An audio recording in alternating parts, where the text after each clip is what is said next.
তাই জন্যই আজকে বিধায়ক, তাই জন্যই আজকে আমরা নেতা নেত্রীরা হয়ে রয়েছি। এবং সেইভাবেই আমরা আগামী দিনেও আপনাদের পাশে থাকবো, কাজ করব এবং আপনাদেরকে ভালো রাখবো। আজকে আপনারা 23শে এপ্রিল সবাই জানেন যে সত্যি সত্যি আমাদের কাছে ভীষণ একটা ইম্পর্টেন্ট দিন, ভীষণ গুরুত্বপূর্ণ দিন। কিন্তু এবারের লড়াই খুব কঠিন লড়াই, কারণ দিদিকে কিন্তু বুঝিয়ে দিতে হবে, দিদি আপনি 15 বছর আপনি আমাদের জন্য যা করেছেন সেটা আমাদের পশ্চিমবাংলার মানুষের এখন সময় সেটা ফিরিয়ে দেওয়ার, এবং সেটা কিন্তু আমরা সবাই মিলিতভাবে ফিরিয়ে দেবো দিদিকে।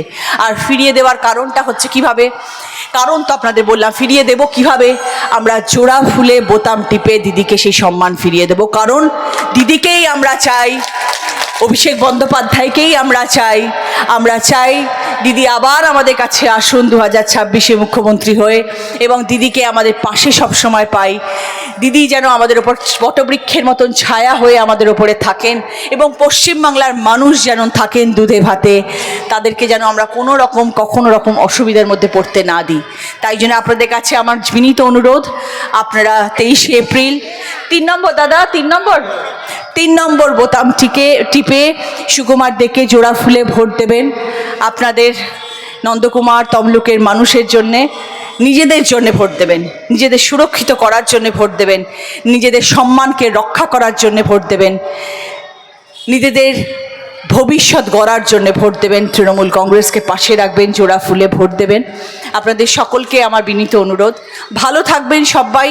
তমলুক, নন্দকুমার, আজকে হয় আমি রচনা ব্যানার্জি সাংসদ হয়ে এসেছি, কিন্তু বহুদিনের সম্পর্ক, কারণ রাজনীতির মঞ্চে আমি 2 বছর, অভিনেত্রী আমি 30 বছর, তাই বিগত 25 বছর আমি বহুবার এসেছি এখানে আনুষ্ঠানিক শো করার জন্যে, বহুবার।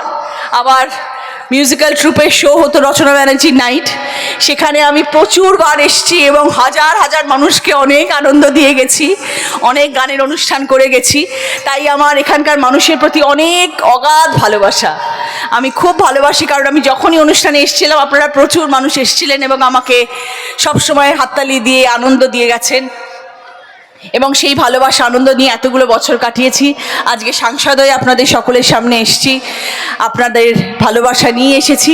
আগামী দিনেও আশা করি আবার আমি আসব, আবার পরের বার যখন দাদা বিধায়ক হয়ে আসবেন তখন আবার আমি প্রচারে আসব।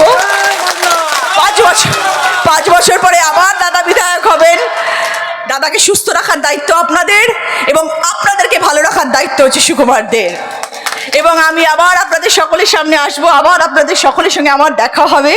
ভালো থাকুন, আনন্দে থাকুন। জয় বাংলা, মা মাটি মানুষ জিন্দাবাদ, মমতা বন্দ্যোপাধ্যায়, অভিষেক বন্দ্যোপাধ্যায়, জয় বাংলা। খুব ভালো থাকবেন, নমস্কার।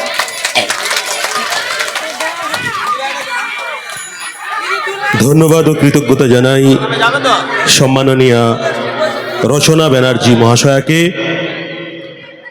দিদি খুব সুন্দর বলেছেন।